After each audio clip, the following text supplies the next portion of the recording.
Louisiana, August 1945.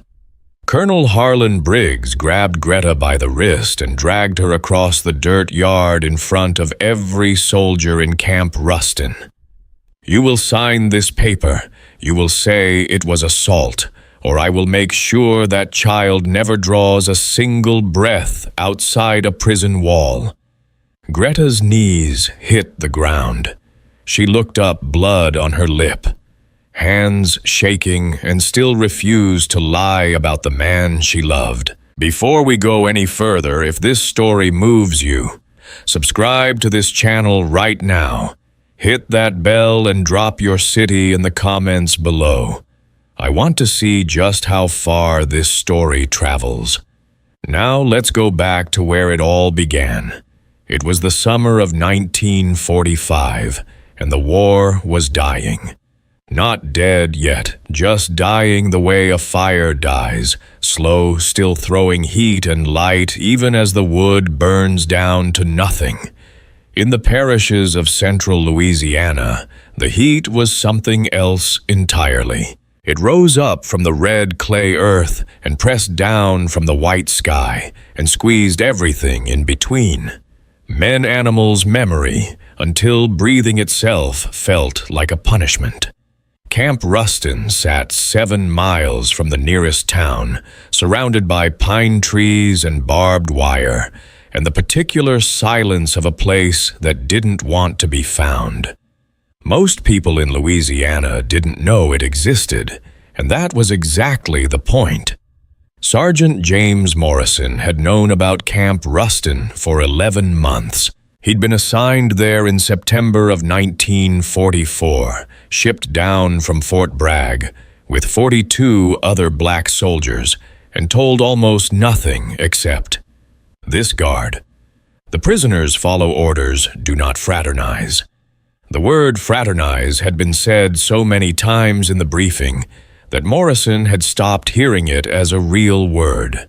It had become something else, a wall, an electric fence, a warning written in the air. The prisoners were women. That was the part nobody had told them beforehand. German women, captured in North Africa, some of them. Others pulled from clerical stations in Italy when the Allied advance swept through like a tide. They weren't soldiers in the way soldiers were understood. They were secretaries, radio operators, communications clerks. Women who had typed orders and translated dispatches and kept the machinery of the German military humming. The army had decided they knew too much to simply be released and not enough to be treated like dangerous combatants. So they'd been sent here, to the end of the world. Morrison stood at the gate that first morning in September and watched them file into the compound in the gray, pre-dawn light. And what he felt was not what he expected to feel. He'd expected to feel nothing or something hard and righteous. These were the enemy, weren't they? These were Germans. But what he saw was exhaustion. Women with hollow eyes and careful steps. Women who flinched at loud sounds and moved through space like they were trying to take up as little of it as possible. He recognized that way of moving. He'd grown up watching his mother move that way through the white parts of town back in Georgia. "Eyes forward, Morrison," said Captain Dale Walsh, not looking up from his clipboard. Walsh was from Alabama, and he'd made it clear from the first day that having black soldiers guard white women, even German white women, was a situation that offended something deep inside him. He didn't yell about it. He didn't have to. The offense was in every clipped sentence, every look that lasted a half-second too long, every time he assigned the most demeaning duties to Morrison's unit, with the small, satisfied precision of a man who had found a legal way to do an ugly thing. Morrison moved his eyes forward. He was good at that. Private Elijah Henderson was 22 years old, and from Memphis, Tennessee, and he had a way of finding trouble the way some people find loose change, not looking for it but stumbling across it constantly. He was assigned to meal delivery, which meant twice a day he pushed a cart through the compound gate and handed out food trays through a slot in the inner fence, and he did this without complaint because the alternative was latrine duty, and Henderson had learned to choose his suffering carefully. The first time he saw Greta, he nearly dropped the tray. She was standing maybe 8 feet from the fence, and she was looking at him directly, not with hostility, not with fear, just with the frank and open curiosity of someone who had decided that being afraid was more exhausting than it was useful. She had dark circles under her eyes, and her hair was pulled back tight, and her prison-issue dress was 2 sizes too large, and she looked like someone who had once been pretty in the ordinary way, and was now pretty in a harder, more honest way. "Thank you," she said in English when he slid the tray through. He hadn't expected that. "You speak English?" "Little bit," she said. She held up her thumb and index finger an inch apart. "I am learning more." Henderson didn't know what to say to that. He said, "Good," and moved down the line, and for the rest of the day, he thought about the way she'd looked at him. Not through him, not past him, but at him like he was a specific person, and not a uniform. That evening, he told Morrison about it. Morrison was sitting on the edge of his cot, cleaning his boots, and he listened without looking up. When Henderson finished, Morrison said, "Stay away from her." "I didn't do anything." "I know you didn't. Stay away from her anyway." Henderson was quiet for a moment. She just said, "Thank you." Morrison looked up then, and his expression was not unkind, but it was serious in a way that Henderson's young face hadn't yet learned to be. "This is Louisiana, Eli," Morrison said. "You know what they do to black men in Louisiana for looking at a white woman wrong." He didn't finish the sentence. He didn't have to. Henderson knew. Every black man in America knew. Henderson nodded. He looked down at his hands. "Yeah," Morrison said softly. "So, stay away." But the compound had a rhythm, and the rhythm was merciless in its repetition, and repetition does things to people. It breaks down distance. It makes the extraordinary ordinary. It makes the fence seem thinner. By November, Henderson and Greta had a routine, though neither of them would have called it that. She would be near the inner fence at meal delivery. He would pause for 2 or 3 seconds longer than the regulation allowed. She would say something, a new English phrase she'd learned, or a question about a word she didn't understand, and he would answer quietly with his back angled to the guard tower, speaking the way you speak when you know someone might be listening. Morrison watched this and said nothing for 6 weeks. Then one evening he said, "You're going to get yourself killed." "She just talks," Henderson said. "That's enough," Morrison said. "That is more than enough for what they do to men like us." But Morrison himself had a secret he wasn't ready to name yet. There was a woman named Anna who operated or had operated a field radio for a German signals unit in Sicily. She'd been captured when her unit's position was overrun, and she'd been at Camp Rustin since March. She spoke better English than Greta, and when Morrison made his afternoon security rounds along the perimeter, she would sometimes be sitting near the fence reading a book, and sometimes she would look up and say something that had nothing to do with the war or the camp or the fact that he was her guard and she was his prisoner. She'd said once, "Do you think the leaves here always stay green, or does winter change them?" and he'd stopped walking and stood there for a moment before he said, "Changes them, but they come back." And she had nodded slowly, like that meant something beyond leaves. He didn't tell Henderson about Anna.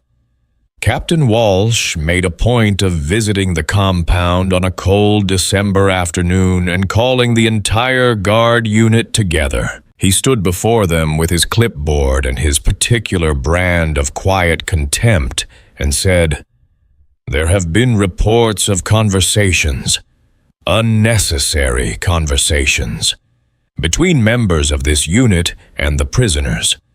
He paused. "I want to be extremely clear. These women are German nationals in military custody. They are not your neighbors. They are not your friends. They are certainly not." And he paused again longer this time and looked specifically at no one and everyone. "Anything else, any soldier found in violation of the fraternization prohibition will face court-martial. Am I understood?" "Yes, sir," the unit said in unison. Walsh nodded. He looked at Morrison for exactly 1 second, then he walked away. That night, Private Thomas Walker sat outside the barracks and played his harmonica the way he always did, when the evening got heavy, low, and slow, the kind of music that doesn't demand anything of you, just moves through the air and settles somewhere soft. From inside the compound in the dark, the women could hear it.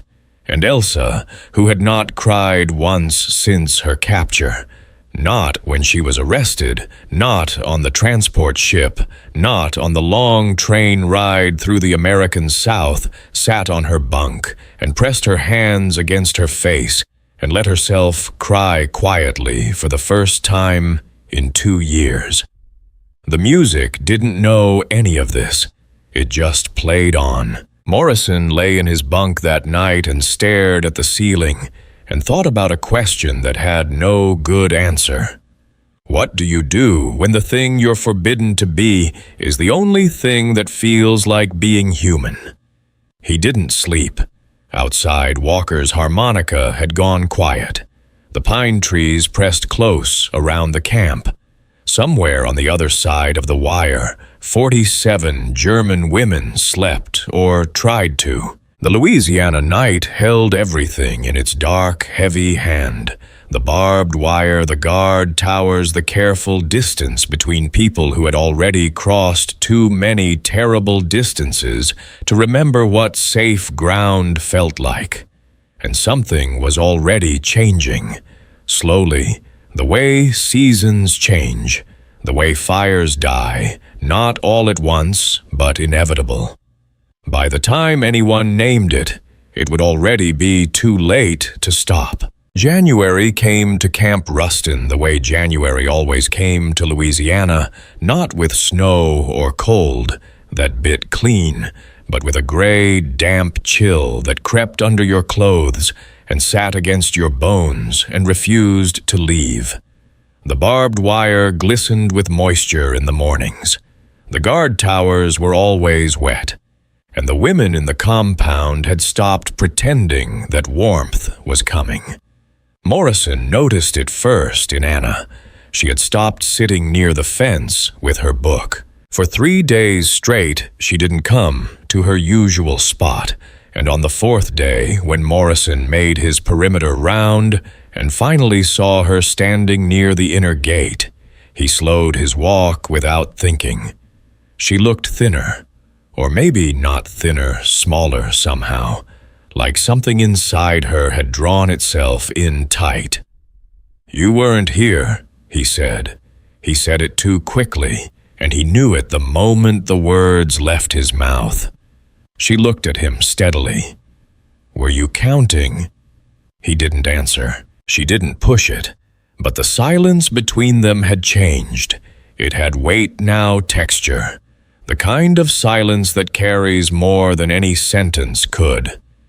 "Walsh spoke to us," Anna said quietly, looking straight ahead as if she were talking to the fence and not to him. He brought an interpreter. He told us that any prisoner who reports inappropriate behavior by a guard would receive consideration toward early repatriation. She paused. He was very specific about what kind of behavior he meant. Morrison felt something cold move through him that had nothing to do with January. And none of us said anything. She finally looked at him. But Sergeant, you should know that Elsa's bunk is near the window. She hears things, and she is not as careful as the rest of us. Morrison walked away from that conversation and went straight to Henderson. He found Henderson in the storage room behind the mess hall, restacking supply crates, and he closed the door behind him and said without preamble, "Walsh is hunting." Henderson set down the crate he was holding. His face went through 3 different expressions in about 2 seconds. How bad? He's offering the women deals, early release in exchange for complaints.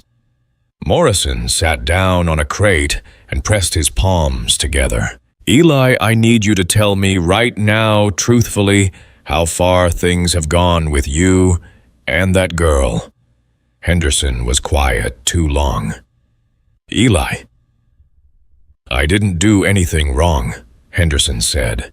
His voice was low but steady, the voice of someone who believed what he was saying, even as he understood that belief offered no protection whatsoever in the state of Louisiana in the year 1945. What you think is wrong and what this army decides is wrong are 2 different things, Morrison said. You understand me. They don't need evidence. They need a story. Walsh already has the story. He just needs someone to tell it out loud. Henderson sat down across from him. He was quiet for a long time.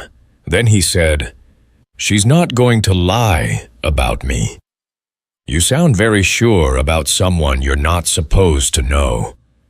I am sure, Henderson said, and the certainty in his voice young and stubborn. And heartbreaking was the most terrifying thing Morrison had heard since arriving at that camp. Morrison rubbed his face with both hands. He wanted to be angry. It would have been easier to be angry. Instead, he just felt tired in a way that sleep couldn't touch. That night, Walsh called Morrison into his office alone. The office was small and smelled like cigarette smoke and damp paper. Walsh was sitting behind his desk with a folder open in front of him and the expression of a man who had been planning this conversation for a while and was going to enjoy it. "Sit down, Sergeant." Morrison sat. "I'm going to be straightforward with you," Walsh said, which was always the sentence men said right before they were anything but. "I have reason to believe there is a significant discipline problem in your unit. I also believe you are either aware of it and choosing not to report it, or you yourself are part of it." He folded his hands on the folder. "Either possibility is a problem for me. Sir, I'm not aware of any violations in my unit. Is that right?" Walsh opened the folder and turned it around and slid it across the desk. There were 3 pages inside. Morrison looked at them without touching them. They were handwritten statements. He couldn't read the text from where he sat, but he could see they were signed at the bottom. "3 of the prisoners have come forward," Walsh said, "with details, specific details about specific soldiers in your unit." He leaned back. "Now I want you to understand something. I am offering you an opportunity right now.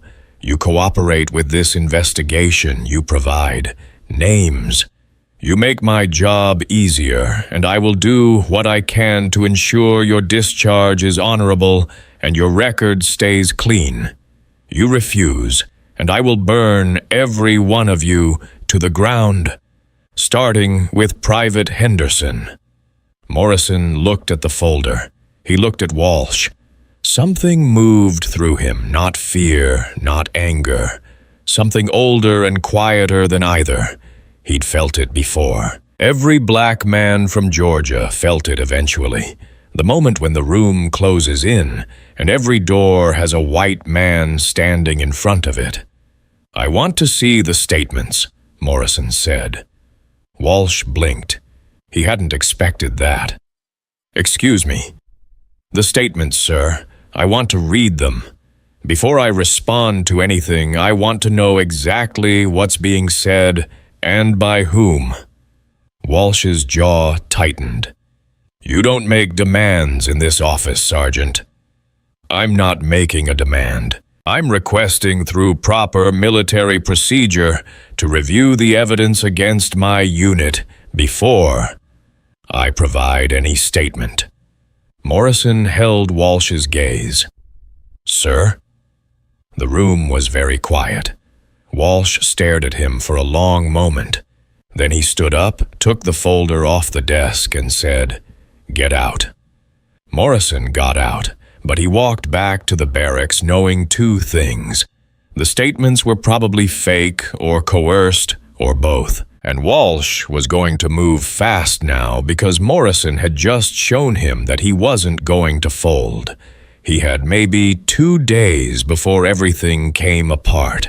He called Henderson and Walker and 2 other men from the unit, Cooper and Davis, into the barracks that night after lights out, and he told them everything. He told them about the folder, about Walsh's offer, about Anna's warning. He watched their faces in the dark, 5 men sitting close together, the way men sit when the world has gotten small around them. Walker said, "They're going to discharge us no matter what we do." "Probably," Morrison said. "Then why don't we just—" Cooper started. "Don't say it," Morrison said sharply. Cooper closed his mouth. "Whatever you're about to say, don't, because once it's said we're something different than what we are right now. And I am not going to let Walsh make us into what he already thinks we are." Nobody said anything for a moment. Then Henderson said very quietly, "Greta told me she's 2 months pregnant." The silence that followed was a different kind of silence than any they'd sat in before. It had a specific weight, the weight of a future arriving too fast, and a past about to be weaponized. And every man in that room felt it land on his chest, like something physical. Morrison looked at Henderson for a long time. "Does she know what this means?" "She knows," Henderson said. "She said she doesn't care."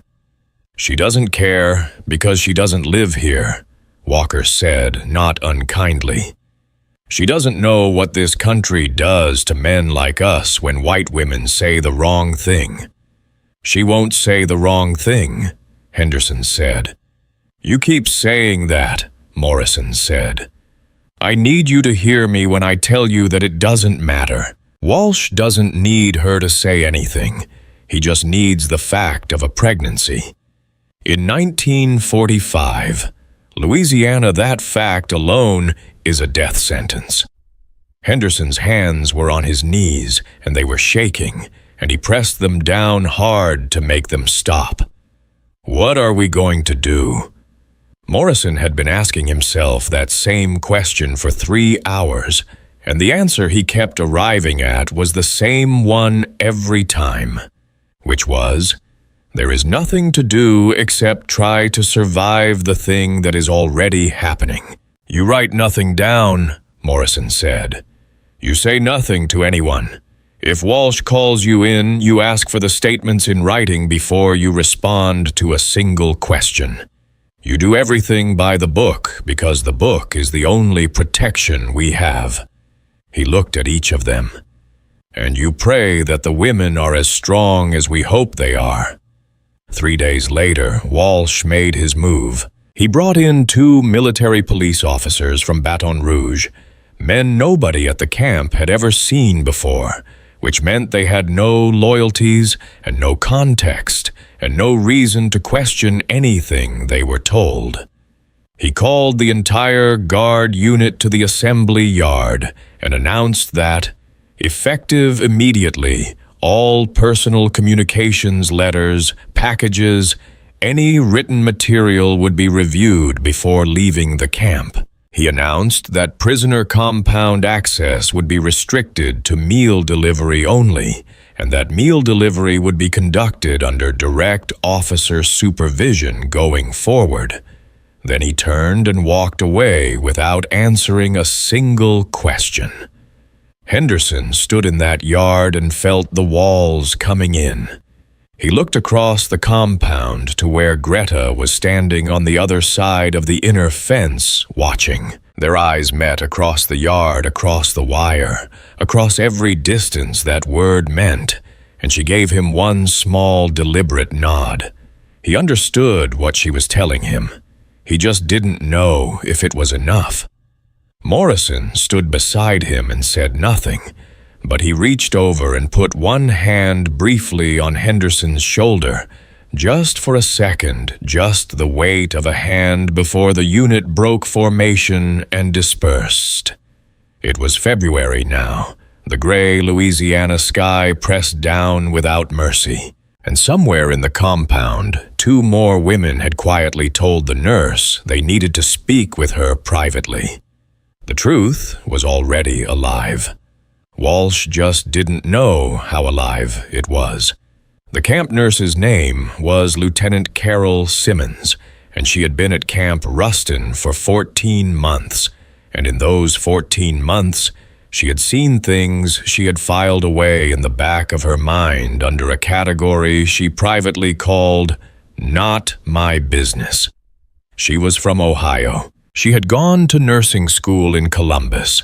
She had joined the Army because she believed in something, and 4 years of military service had taught her that what she believed in and what the Army believed in were not always the same country. When Anna came to her in the first week of February and told her quietly, with her hands folded in her lap and her eyes very still, that she was pregnant, Carol Simmons sat behind her small desk for a long moment and said nothing. Then she said, "Are you certain?" "Yes," Anna said. "How far?" 10 weeks, I believe." Carol wrote something on her notepad. She didn't look up. "Is there anything you want to tell me about how this happened?" Anna looked at her directly. "I want to tell you that it happened between 2 people who chose it. That is all I will say, and it is all I will ever say." Carol put her pen down. She looked at Anna for a long time, and something moved across her face that was not quite pity and not quite admiration, but lived somewhere between the two. Then she said very softly, "You understand what they're going to do when I report this?" "Yes," Anna said. "And you're not going to tell me a name?" "No." Carol picked her pen back up. "All right," she said. She wrote 3 more words on the notepad and closed it. "I'm going to need you to come back Thursday. Don't tell anyone else about this yet." Anna nodded and stood and walked out, and Carol sat alone in her office and looked at the closed notepad on her desk and understood that what she was holding in her hands in that small, closed notepad was a grenade. By Thursday, there were 2 more. Greta came in that same morning, and then Elsa in the afternoon, and by the time Carol locked her office door at the end of the day, she had 3 names on 3 separate pages, and she understood with complete clarity that her life had just divided itself into before and after. She was an Army nurse. She had a legal obligation to report. She also had a set of eyes and a functioning moral mind, and what those told her was that the moment she handed this information to Walsh, something terrible and irreversible was going to happen to people who had not done anything that deserved terrible and irreversible. She sat alone that night and did not sleep, and made a decision that would cost her more than she knew. She went to Morrison first. She found him at the motor pool the next morning and walked past him and said without stopping or looking at him, "Storage room B, 10 minutes. Come alone." Then she kept walking. Morrison looked at her back as she walked away, and something cold and precise moved through his chest. He waited 9 minutes, then he went to storage room B. She was already there. She turned the moment he came, through the door, and said, "3 of them are pregnant, including Anna." She watched his face. "I thought you should know before I file the report." Morrison put one hand against the wall. He didn't say anything for a moment. Then, "When do you file?" "I have to file by end of day Monday. That's the outer limit of what I can justify medically." She looked at him steadily.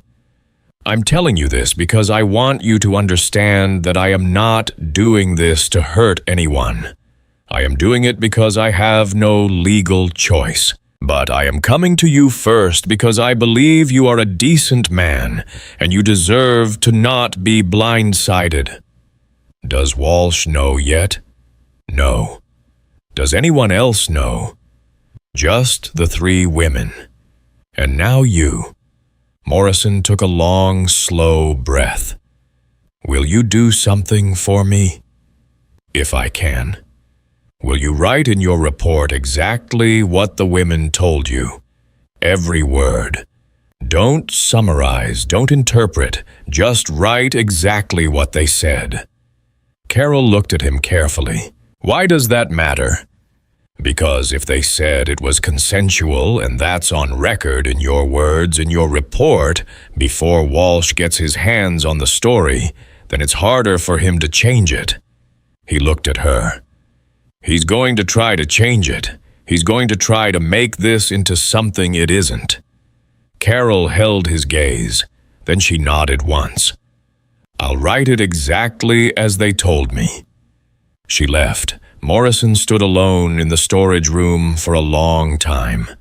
He thought about Georgia. He thought about every story he'd ever heard growing up about what happened to black men in the South when a line got crossed, real or imagined, and about how the law was not a shield in those stories. It was a weapon, and it was always aimed in the same direction. He thought about Henderson's young face, and the way he'd said, "She won't say the wrong thing," with such absolute certainty. And for the first time, Morrison understood that Henderson might actually be right, and that it wouldn't matter. He went to Henderson that evening and told him. Henderson sat very still through the whole thing. When Morrison finished, Henderson said, "Greta's one of the 3. I know. She won't recant. I know her." Eli listened to me very carefully. Morrison leaned forward. "By Monday, Walsh is going to have a report on his desk that says 3 German prisoners are pregnant and the relationships were consensual. And that word consensual is going to make him angrier than anything else in that report. Because consensual means it wasn't assault. And if it wasn't assault, then the story he wants to tell, the story where we're criminals, and he's the man who stopped us, falls apart." He paused. "Walsh is going to do everything in his power to make those women change what they said. Do you understand me? Everything." Henderson's jaw tightened. "He's not going to touch her." "He already has," Morrison said quietly. "He touched her the moment he took power over her life. The question is how far he's willing to go." Monday came like an axe falling. Carol Simmons filed her report at 9 in the morning. By 10, Walsh had read it.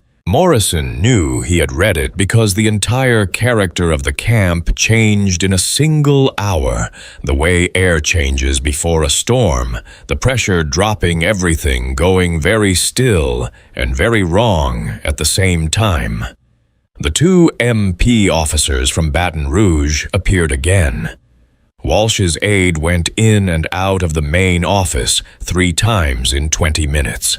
And then Walsh himself came out and walked across the yard with the specific contained fury of a man who has been handed a problem that threatens him personally and is deciding how hard to hit it. He went straight to the compound. Morrison watched from a distance. He watched Walsh walk through the compound gate with the interpreter at his heel and stand in the center of the women's yard and speak, and he watched the women's faces as the words were translated, and he watched Greta's face go from listening to something harder and more set, and he watched Walsh's face go from controlled to very nearly not controlled, and he watched Walsh step forward and grab Greta by the wrist and pull her toward the ground in one motion that was violent enough to make 2 other women step back and one of them cry out. Morrison was already moving. He got through the gate before anyone tried to stop him, and he crossed the yard in 8 steps, and he put himself between Walsh and Greta, not touching Walsh, not raising his hands, but standing close enough that Walsh had to take a half step back to maintain his space. "Sir," Morrison said. His voice was flat and very precise. "Sir, I need to ask you to step back." Walsh's face was something close to purple. "You are this close, Sergeant, this close to a cell." "Sir, assaulting a prisoner is a court-martialable offense under the Geneva Convention. I witnessed what just happened, and I will be required to report it." Morrison held his ground. Behind him he could feel Greta getting to her feet. "I am asking you, sir, to step back." Walsh stared at him. The yard was completely silent. Every woman in the compound had stopped moving. The 2 MPs by the gate had not moved either, which meant they were calculating, which meant they were not certain whose side was going to win this in the long run. Walsh stepped back. He pointed one finger at Morrison and said very quietly, "You are done." Then he turned and walked out of the compound, and the interpreter scrambled after him, and the gate clanged shut, and Morrison turned around and found Greta standing behind him with dirt on her dress and blood on the corner of her lip, and her eyes absolutely dry. "Thank you," she said in English.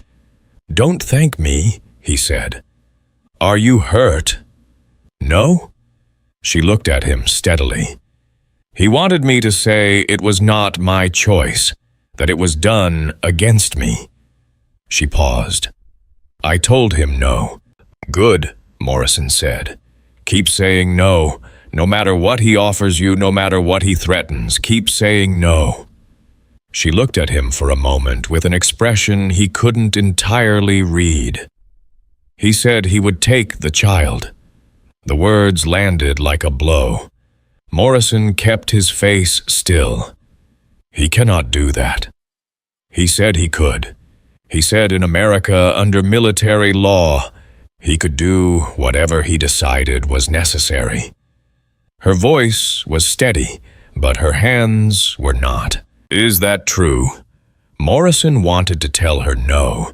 He wanted to be able to say it with confidence and have it be true. Instead, he said, "I'm going to do everything I can." She nodded. She seemed to have known that was the only honest answer.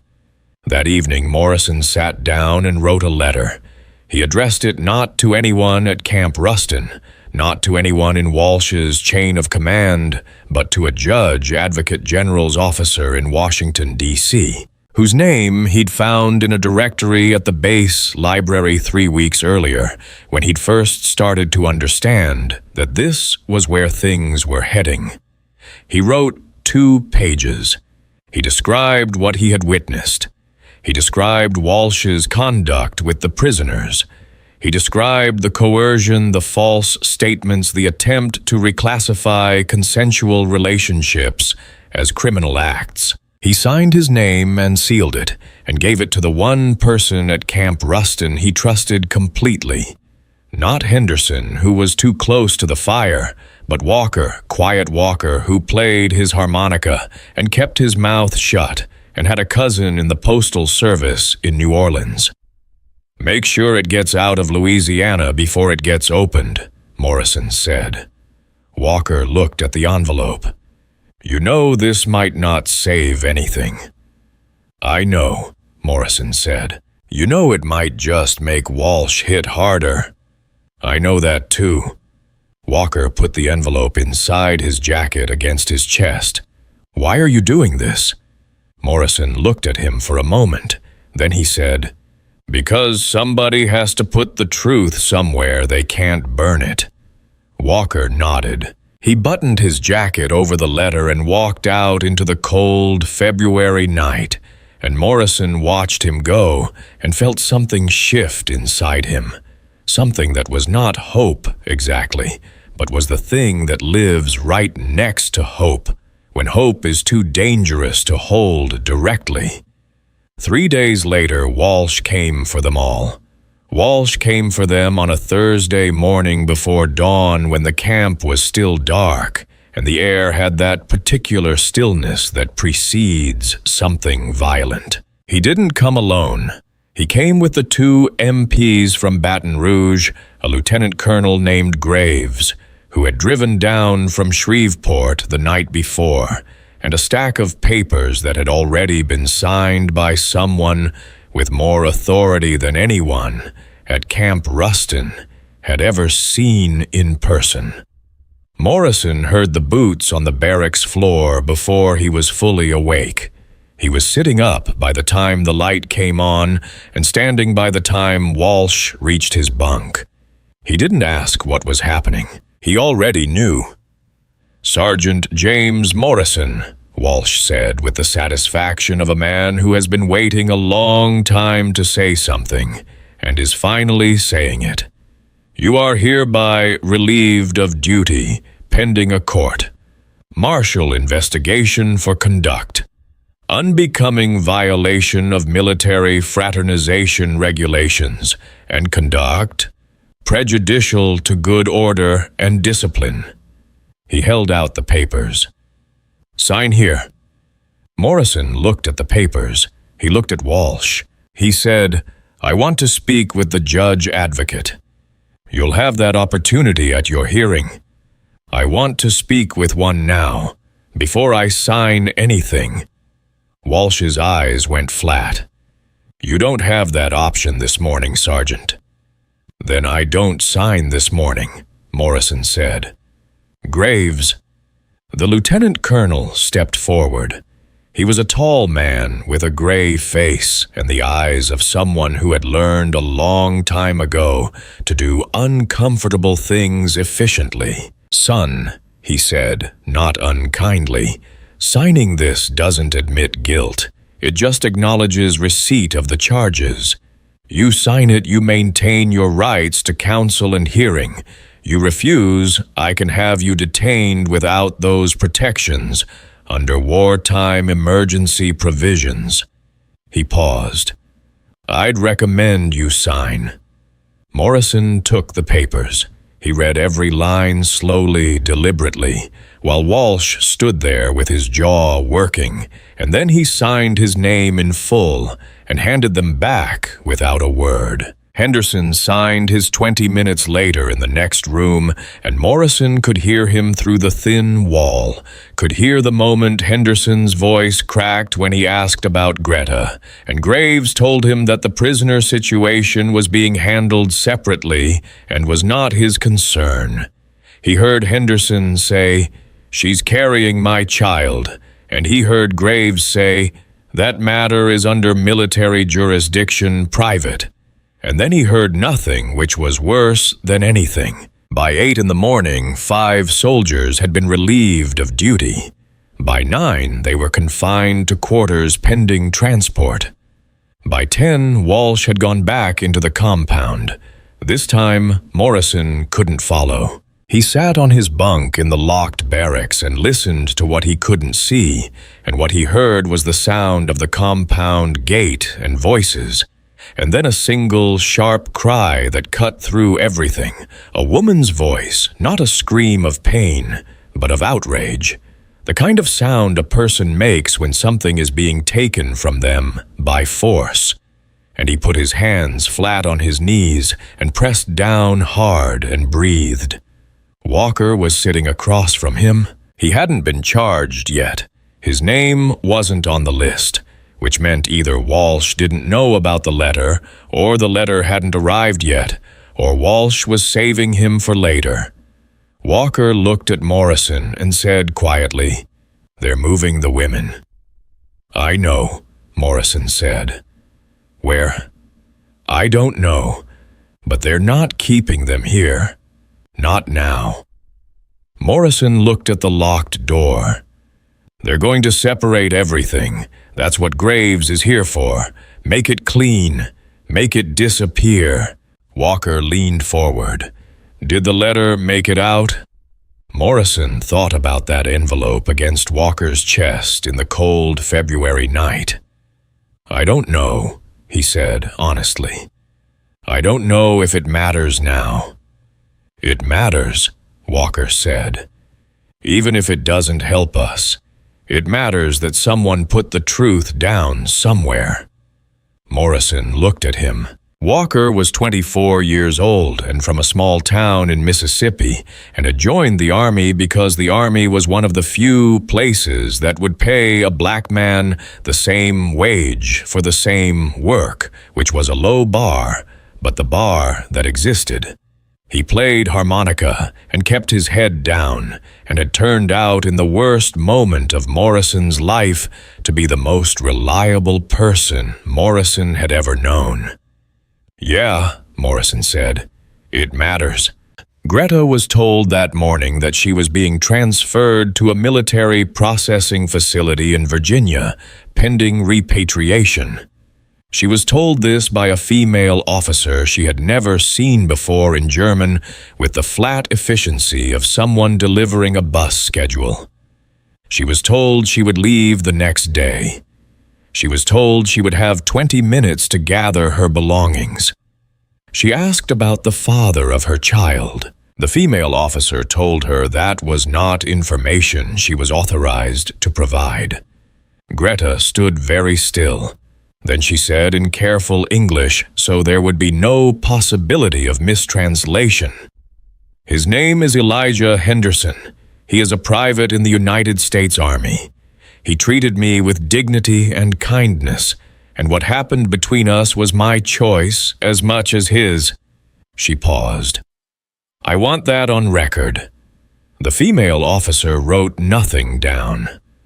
"I want that on record," Greta repeated. The officer closed her folder and said, "Ma'am, I need you to start packing." Anna found out about the transfer from Elsa, who had heard it from the female officer's interpreter, and she spent the rest of that day doing something that nobody noticed, because nobody was watching her closely enough. She was memorizing. She memorized the name on the duty log she'd seen through the office window when she was called in for questioning. She memorized the date on the transfer papers the officer had left face up on the table for 2 minutes. She memorized Morrison's full name and rank from the nameplate she'd seen on his uniform every day for months.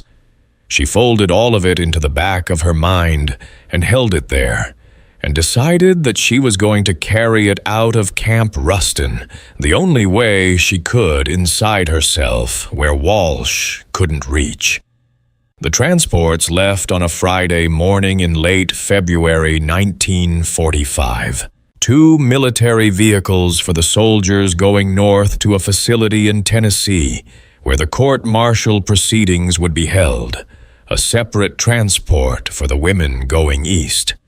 Morrison was already in the vehicle when they brought Henderson out of the barracks with his hands cuffed in front of him, which was unnecessary, and everyone knew it was unnecessary, and Walsh had ordered it anyway. Henderson walked past the compound fence on his way to the vehicle, and he didn't slow down because they wouldn't have let him slow down, but he turned his head, and Greta was standing at the inner fence. She must have known the timing must have watched for it, and their eyes met across the wire for 3 seconds. Just 3 seconds. Henderson opened his mouth and said something, but the vehicle door was being pushed open, and an MP's hand was on his shoulder, and the words got lost. Greta pressed one hand flat against the fence, wire fingers splayed. Then the vehicle door closed, and he was gone, and she stood there, with her hand still against the wire long after the sound of the engine faded. Elsa, standing beside her, didn't say anything. She just stayed there. The court-martial proceedings lasted 11 days. They were not public. The charges were documented, but the documentation was classified. Morrison was found guilty of conduct unbecoming and violation of fraternization regulations, and was dishonorably discharged from the United States Army on March 14, 1945. Henderson received the same. Walker, whose name had never appeared on Walsh's list, was quietly transferred to a base in California and told never to speak about Camp Rustin. He never did, not for 60 years. The women were repatriated to Germany in 3 separate transports over the following 6 weeks. They were processed through a holding facility in Virginia, given civilian documentation, and sent home to a country that had lost the war and was rebuilding itself from rubble. They arrived with almost nothing. They arrived carrying something that no one in the processing facility had noted on any official form. They arrived carrying children. Germany in 1945 was a country of wreckage and silence and desperate reinvention. Greta went back to Cologne, which had been bombed so thoroughly that the street she had grown up on no longer existed as a street. It was a memory with rubble where the houses had been. She moved into 2 rooms above a bakery with her mother, who did not ask questions, who looked at her daughter's stomach and then looked away and made tea, and did not speak about it again for 3 years. Klaus was born in July of 1945. He had his mother's dark eyes and his father's mouth and hands, and Greta looked at him the first time the nurse placed him in her arms and understood that she was going to spend the rest of her life loving something that the world had decided should not exist. Anna's daughter Marie was born in August. Elsa's son Johann came in September. 3 children in 3 months, in 3 different cities in a broken country, each of them growing up with a question built into the structure of their face, a question about a father who was an ocean away, a father whose name had been erased from every official document that touched their lives. The children grew up knowing only what their mothers could bring themselves to say, which was not much and not enough. Greta told Klaus when he was 6 that his father was an American soldier and that he had been a good man and that the world had been unkind to both of them. Klaus accepted this, the way children accept the foundational facts of their lives as simply true, without knowing yet what weight it carried. As he got older, the weight became clearer. In post-war Germany, mixed-race children occupied a particular kind of loneliness that had no good name. They were called things in the street. They were turned away from certain schools. They learned early that their existence made people uncomfortable, and they learned to carry that discomfort quietly. because their mothers carried it quietly, and that was the only model they had. Morrison went back to Georgia in the spring of 1945 with a dishonorable discharge and no money, and a story he couldn't tell anyone. He found work where he could find it. He never spoke about Camp Rustin. He carried Anna's face in the back of his mind for the rest of his life.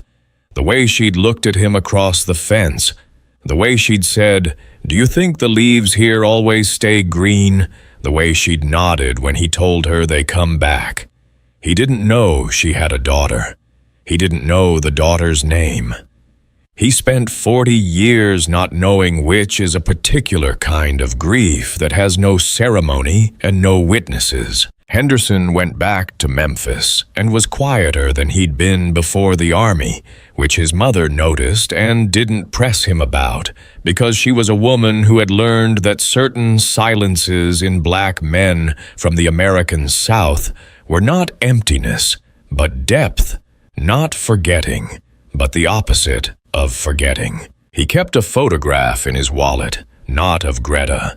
He didn't have one, but of the compound fence, which he'd taken with a small camera in November when the light was low and the wire cast long shadows across the dirt. He kept it because it was the only physical evidence he had that any of it had happened, that he had been somewhere, that something real had occurred, that he had loved someone in a place that said he was not allowed to. Then came 2005. A historian named Dr. Patricia Okafor, working at a university in Maryland, was researching the history of black military units in the American South during World War II, specifically looking at disciplinary records that had been classified and then partially declassified under a 1990s Freedom of Information Act release. She was looking for patterns in how black soldiers were court-martialed compared to their white counterparts, a documented disparity that had never been fully examined. She pulled a box of records from a facility in Tennessee. Inside the box were 11 files. One of them was labeled Camp Rustin, Louisiana, March 1945. She read Morrison's file first, then Henderson's.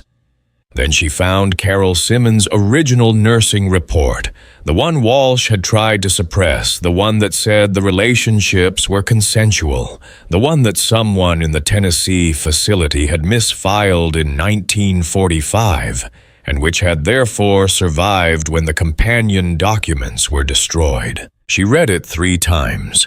Then she set it down and sat very still for a long moment. She found Morrison's letter to the judge advocate's office, filed in a separate box, still sealed in its original envelope, stamped received, March 1945, and then stamped no action required in red ink that had faded to the color of old rust. She opened it carefully and read Morrison's 2 pages, his handwriting precise and deliberate, every sentence structured like a man who knew this might be the only time. He got to say something true, and when she finished reading, she understood that she was holding the thing Morrison had put into the world 60 years ago, in the hope that someone would eventually find it. She found Klaus Richter through a German civil records database. He was 60 years old and living in Hamburg and working as a high school history teacher, which she would later think was either irony or inevitability. She wrote him a letter in English with a German translation attached and told him she had found documentation pertaining to his father's identity and his parents' history. She included a copy of the nursing report and 2 pages from Morrison's letter. Klaus received the letter on a Tuesday afternoon. He read it standing at his kitchen counter, and then he sat down on the floor, which was not something he had done since he was a child. and he sat there for a long time with the papers in his hands. He had his father's mouth and hands. He had spent 60 years looking at those hands and wondering what they came from. Now he knew. Okafor eventually connected all three families: Marie in Munich, Johann in Berlin, Klaus in Hamburg. Three children who had grown up separately, who had never known each other existed, who discovered at the ages of 59, 60, and 61 that they shared the specific gravity of the same erased history. Henderson was still alive. He was 80 years old and living in a care facility in Memphis, and when Okafor reached him by phone and told him what she'd found, there was a silence on the line that lasted almost 30 seconds. Then Henderson said, "Is the child well?" "He's a history teacher," Okafor said. Another silence. Then a sound that was not quite a word and not quite a cry, but was something from deeper than either. Morrison had died in 1987. Anna had died in 1999. They had never found each other again, but Mariana's daughter flew to Washington in the fall of 2005 and sat across from Okafor in a university conference room and looked at the photograph Okafor had found in Morrison's personal effects, a photograph of a woman standing near a fence taken at low light, the wire casting long shadows, and said, "That's my mother. How did he have this?"